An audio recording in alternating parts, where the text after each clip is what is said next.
Hello साथियों, मैं Poonia sir maths आज आपके सामने रीट मेंस और सेकंड ग्रेड के बारे में डिफरेंस बताना चाहता हूं।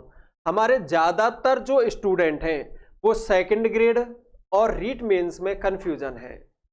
हमने जो विगत वर्षों में देखा कि एक से आज 2024 से और 25 के बीच में ज़्यादातर बच्चे सेकंड ग्रेड पर फोकस कर रहे थे और अभी सितंबर में एग्जाम हुआ है। लास्ट 11-12 सितंबर तक हुआ था सेकेंड ग्रेड का एग्जाम और अगला जो रीट मेंस है वो है हमारा जनवरी 2026 में। तो अभी हम ये मानते हैं कि सेकेंड ग्रेड और अगर हमारा स्टूडेंट सेकेंड ग्रेड पर फोकस करे या रीट मेंस पर फोकस करे, इसके बारे में क्या मुख्य रूप से क्या होना चाहिए कि किस बच्चे को रीट मेंस की तरफ जाना चाहिए और किस बच्चे को सेकंड ग्रेड की तैयारी करनी चाहिए। इस पर हम बिल्कुल आपको स्पष्ट क्लियर करेंगे कि कहां बच्चे को ये फील्ड चुननी है या ये फील्ड चुननी है। डिपेंड करेगा कि आपको कौन सा रीट मेंस वाला हमारा जो विश्लेषण है वो अच्छा लगता है या सेकंड ग्रेड वाला, क्योंकि वो डिपेंड है आपके ऊपर। हम तो केवल आपको सजेस्ट कर सकते हैं। अभी मैं आपको ज्यादा टाइम नहीं लेते हुए इस पर आता हूं कि यदि कोई स्टूडेंट है जिसने, हमने देखा कि स्टूडेंट 2024 से और 2025 के बीच में अगर किसी बच्चे ने सेकंड ग्रेड को टारगेट किया था 2024 से 2025 यानी 1 ईयर प्लान, अगर किसी बच्चे ने सेकंड ग्रेड को क्या किया था टारगेट, यानी कि अभी हमारा जो 7 से 11 सितंबर तक जो एग्जाम हुए थे हमारे सेकंड ग्रेड के, अगर किसी स्टूडेंट ने उसको पूर्ण रूपेण मेहनत से करके तैयारी की अच्छी तरह से और पूरा का पूरा 1 साल यानी 1 ईयर का प्लान उसने सेकंड ग्रेड को दिया था, तो भैया जब उसने 1 साल का जो प्लान है अपना संपूर्ण रूप से सेकंड ग्रेड की तैयारी की है, चाहे वो किसी भी सब्जेक्ट का क्यों ना रहा हो, तो उसका मुख्य उद्देश्य, क्योंकि उसने 1 ईयर तक पूरा संपूर्ण सिलेबस सेकंड ग्रेड का पढ़ा, जिस भी सब्जेक्ट का था चाहे किसी भी सब्जेक्ट का रहा, संपूर्ण तैयारी करी। अगर आज वो रीट मेंस जो है हमारा दे रखा है कि जनवरी 2026 में प्रस्तावित है और लगभग 2026 में ही होगा, जनवरी में होगा, ये भी कन्फर्म है।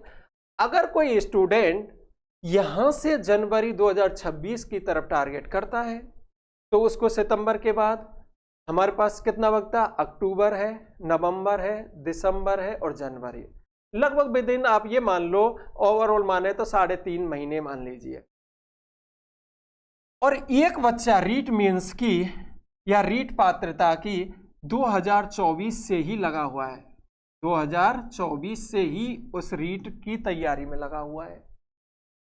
एक बच्चा पहले सेकंड ग्रेड पर था, वो यहां से अब चलता है अक्टूबर से, अब किसकी ओर फोकस कर रहा है, वो रीट की तरह। एक वो बच्चा था जिसका शुरू से ही फर्स्ट टाइम से ही रीट पर ही टारगेट था, पात्रता दी, उसके बाद फिर उसने रीट की तैयारी की। तो दोनों में आप एक चीज बताइए कि ये स्टूडेंट जो ये लगभग 1 साल से लगातार रीट पर ही फोकस कर रहा है और आज हमारा सेकंड ग्रेड का स्टूडेंट जो अब तक सेकंड ग्रेड पर फोकस कर रहा था वो अब इसमें 3 महीने में आ रहा है और ये कंटिन्यूस लगते हुए 1 साल पहले से चल रहा है और अब 3-4 महीने और वो है। अब आप ये देखिए, स्टूडेंट में एक एक्सेप्शनल केस की बात नहीं कर रहा, जो भी कि भाई कुछ ऐसे बच्चे भी होते हैं बहुत क्रीम जीनियस स्टूडेंट होते हैं जो 3-4 महीने में कवर कर लेते हैं, अच्छी तैयारी हो पहले से। मैं एक एवरेज स्टूडेंट की बात कर रहा हूं यहां पर, जो विश्लेषण है हमारा जो एवरेज स्टूडेंट का है। अगर कोई बच्चा जो रीट मेंस पर फोकस था 1 ईयर से और आज भी उसका पूर्ण रूपेण संपूर्ण फोकस इस पर है, तो वो आपसे जो 3 महीने के बाद आए, जो सेकंड ग्रेड से रीट में कन्वर्ट हो रहे, उन स्टूडेंट की तुलना में उसका जो वेटेज है वो हैवी रहेगा, उसका पड़ना भारी रहेगा आपकी तुलना में। क्यों? क्योंकि अभी तक आपने जो नोट किया, आपका पूर्ण फोकस यहां था, उस बच्चे का जो प्लानिंग था पहले से ही रीट पर था।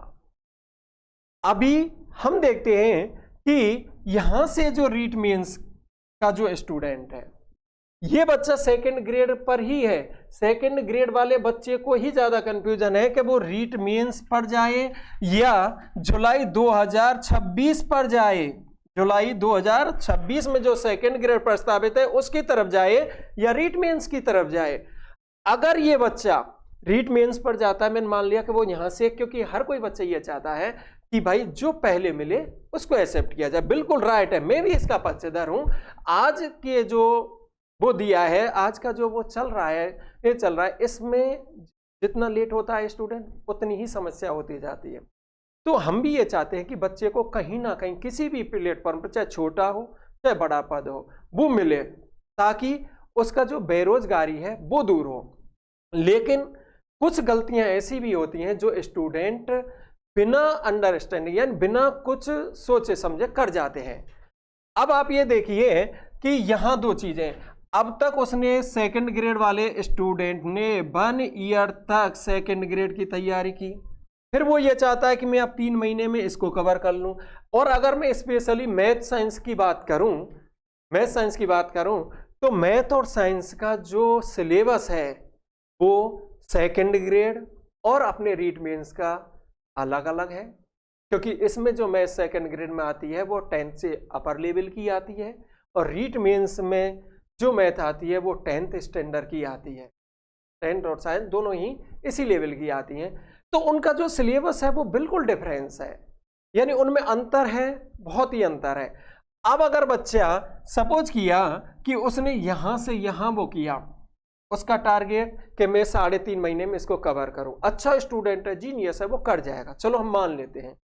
लेकिन यहां से रीट मेंस में जाने पर उसके जो 3.5 महीने में, जब जो आज बच्चा लगभग 1.5 साल से तैयारी कर रहा है, उसकी तुलना में क्या वो उसको कंपटीशन दे पाएगा? मैं आपसे ही पूछना चाहता हूं, क्या आप इसको कंपटीशन दे पाएंगे? जो उसने लगातार 1.5 साल से तैयारी कर रहा है, आप खुद अपने आप में एनालिसिस कीजिए कि मैं इसको कंपटीशन दे सकता हूं। आप बहुत अच्छी बात है, करिए तैयारी, लेकिन आपको खुद ये लगता है कि मैं इसकी तुलना में थोड़ा भी हल्का रहा तो आपको समस्या आ जाएगी। अब इस समस्या का अगला और क्या प्रॉब्लम क्रिएट हो जाएगी वो भी मैं आपको बताता हूं कि अगर आप यहां गए चले गए, आप रीट मेंस की तैयारी की जनवरी तक, फिर कितने महीने हो गए? 4 महीने। 4 महीने में जो सेकंड ग्रेड वाला था सिलेबस, वो आपका 90 नहीं तो भैया 80% गोल, वो सिलेबस आपके 80% गोल हो जाएगा, साफ हो जाएगा। अब फिर क्या करता है बच्चा? दूसरी गलती फिर ये करेगा कि अब मैं जुलाई 2026 को टारगेट करता हूं, जुलाई 2026 को टारगेट करता हूं। अब उसके पास कितने महीने हैं? 5 मंथ्स, यानी कि 5 महीने। क्या वो 5 महीने में फिर, अब यहां 2 चीजों में वो है कंपटीशन कि अब कुछ स्टूडेंट सेकंड ग्रेड के ऐसे होंगे कि जो लगातार यहां से ये 24-25 का दिया है एग्जाम, और अब कंटिन्यूअस उन्होंने जुलाई 2026 टारगेट कर लिया। वो उन्होंने कहीं नहीं अपने आप को इधर से उधर किया, उन्होंने डायरेक्ट फोकस किया कि मुझे जुलाई 2026 में ही लेना है। 1 ईयर में आपको एक चीज और बता देता हूं, 1 ईयर मैथ वालों को तो केवल सिलेबस को टच करने में और उसको समझने में, रिवाइज करने में ही लग जाता है। असली रिजल्ट तो वो अब देगा जुलाई 26 में। अभी बच्चे क्या है, इतनी जल्दी हताश हो जाते हैं, वो ये कह रहे हैं सर हमारा अच्छा एग्जाम नहीं है। अभी आपका एग्जाम अच्छा नहीं हुआ, कोई फर्क नहीं पड़ता, क्योंकि आपका टारगेट 2025 था ही नहीं। मैं बताऊं, क्योंकि मैथ का जो सिलेबस है उसके अकॉर्डिंग तैयारी करने के लिए 1 ईयर तो आपको इतनी अच्छी तरह से तैयारी करनी पड़ती है, जब जाके बच्चा सिलेक्शन की रेंज में पहुंचता है। यहां पर जो सिलेक्शन ले रहे हैं 2025 में, वो कौन से स्टूडेंट हैं? वो स्टूडेंट हैं जो 2022 का एग्जाम दिया और 2022 से लगातार कंटिन्यूअस इसमें जुड़े हुए थे। अब बताइए आपने कितना टाइम दिया सेकंड ग्रेड को? 1 ईयर, 24 में आप जुड़े हैं। और वो 2022 का एग्जाम दिया। उसके बाद कंटिन्यूअस उनका फोकस था सेकंड ग्रेड को ही क्रैक करना है और आज वही क्रैक कर रहे हैं। क्यों? क्योंकि उनका मेन फोकस था इस ओर। उन्होंने कहीं बीच में कोई ना पाता कि ना इट की दिए एग्जाम भले, लेकिन उनका मेन जो टारगेट था वो ये था। आज वही क्यों सेलेक्ट हो रहे हैं? ये 24-25 वाले क्यों नहीं हो रहे? क्यों? ये उनकी तुलना में उनकी बराबर नहीं थे। उनका रिवीजन कई बार हुआ, उन्होंने अच्छा टारगेट किया। और ये ऐसा नहीं है, इनमें बहुत सारे अच्छे ऐसे क्रीम बच्चे होते हैं, वो करते हैं, पर वो बहुत ही 1% होते हैं, वो बहुत ही कम स्टूडेंट होते हैं। तो इससे अब आप ये देखिए, अब जो बच्चा 24-25 का एग्जाम दिया है, अब वो किस पर आया? उनमें से अगर 5% ऐसे स्टूडेंट हैं जो 24-25 से डायरेक्ट जुलाई 26 को टारगेट करेंगे, फिर वो अव्वल रहेंगे। और जो यहां से घूम के आएगा कि 4 महीने में रीट, और रीट से फिर इधर, कहां? फिर इधर। तो भाई आप भी जानते हो, जहां कहीं टारगेट एक होता है और जहां कहीं डबलिंग होती है, ट्रिपलिंग, यहां से यहां पहुंचने में इनकी तुलना में वो पिछड़ गया। फिर यहां से यहां वापस आने में जो वो लगातार 24-25 से लग रहा, उसकी तुलना में पिछड़ गया। फिर क्या होता है?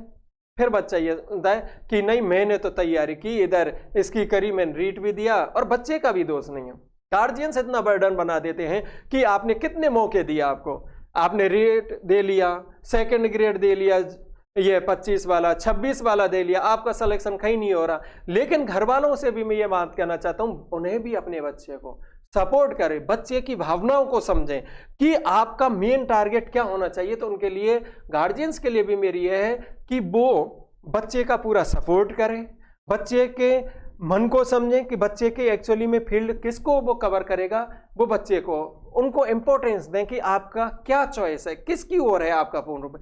अगर वो रीट मेंस को टारगेट कर रहा है तो रीट मेंस को दो, अच्छी तरह से दो। सिलेक्शन चाहिए हमें, किसी भी तरह से चाहिए, वो आप इसको फोकस करो।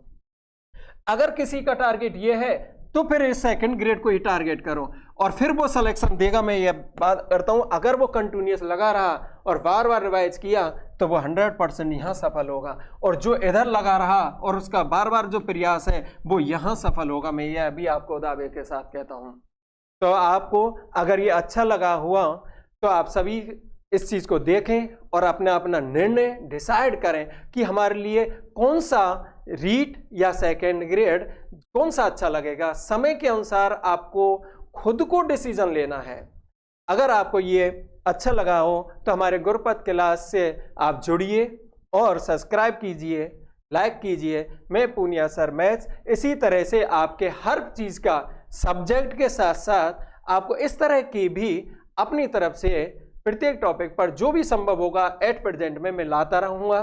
Thank you.